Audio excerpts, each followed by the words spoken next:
इस इंडिया गठबंधन और महागठबंधन के जितने भी दल हैं, जिनके कार्यकर्ता मैं देख रहा हूं मैदान में तो है ही, पटना के चारों तरफ और पटना की सड़कों पर मुझे दिखाई दिए हैं, जिन्होंने चुनाव शुरू होते ही ऐलान कर दिया है कि अगर उत्तर प्रदेश 80 हराओ का नारा दे रहा है, अगर उत्तर प्रदेश 80 हराओ का नारा दे रहा है, तो बिहार भी पीछे नहीं है। 40 हराओ का नारा यहां से भी निकल करके जा रहा है। और अगर यूपी और बिहार मिलकर के 120 सीट हरा देंगे तो भारतीय जनता पार्टी का क्या होगा। मैं अभी सुन रहा था, हमारे कम्युनिस्ट पार्टी के नेता ये कह रहे थे कि समुद्र मंथन हुआ था कभी।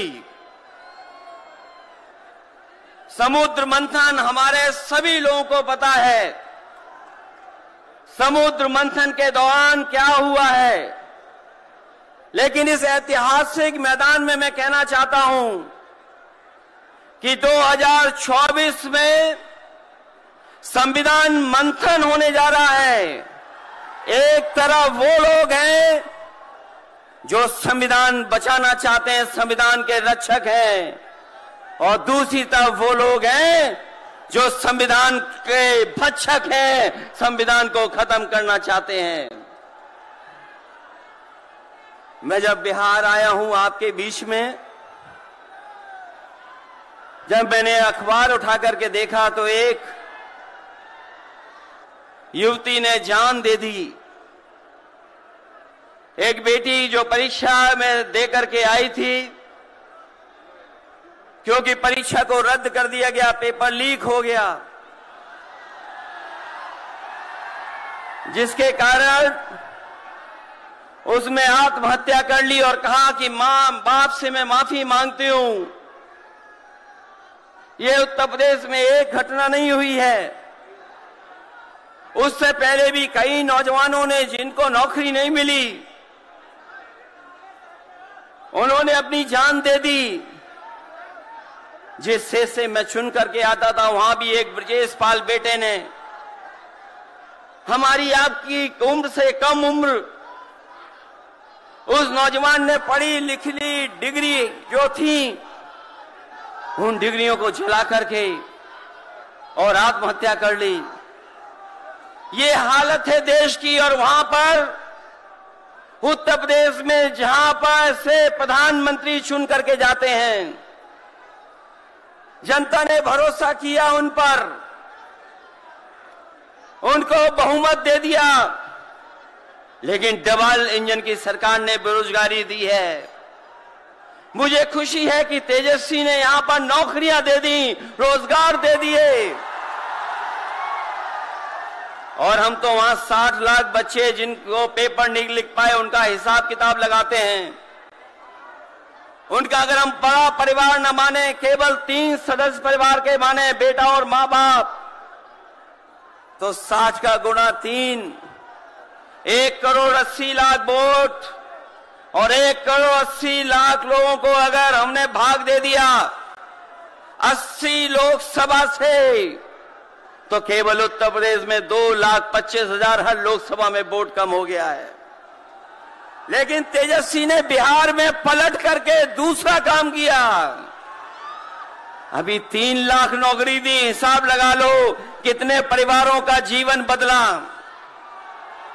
और सोचो 10 लाख नौकरी मिल जाती तो कितना परिवारों का भविष्य बदल जाता। इसलिए जो लोग कहते हैं कि परिवार वाले हम लोग हैं, ये जो आरोप लगाते हैं परिवार वाला आरोप हम लोगों पर, मैं उन भारतीय जनता पार्टी के लोगों से कहना चाहता हूं कि भारतीय जनता पार्टी इस बात संकल्प ले कि किसी परिवार वाले को टिकट नहीं देंगे, और संकल्प ये भी ले कि किसी परिवार वाले से वोट मांगने भारतीय जनता पार्टी के लोग नहीं जाएंगे। मैं तो ये जोश देख रहा हूं यहां मैदान में, ये जो जोश दिखाई दे रहा है यही बदलाव लाएगा, यही भाजपा को हटाएगा। जब जोशीले नौजवान मिल जाते हैं तो बड़े बड़े लोगों का तख्त हिल जाता है।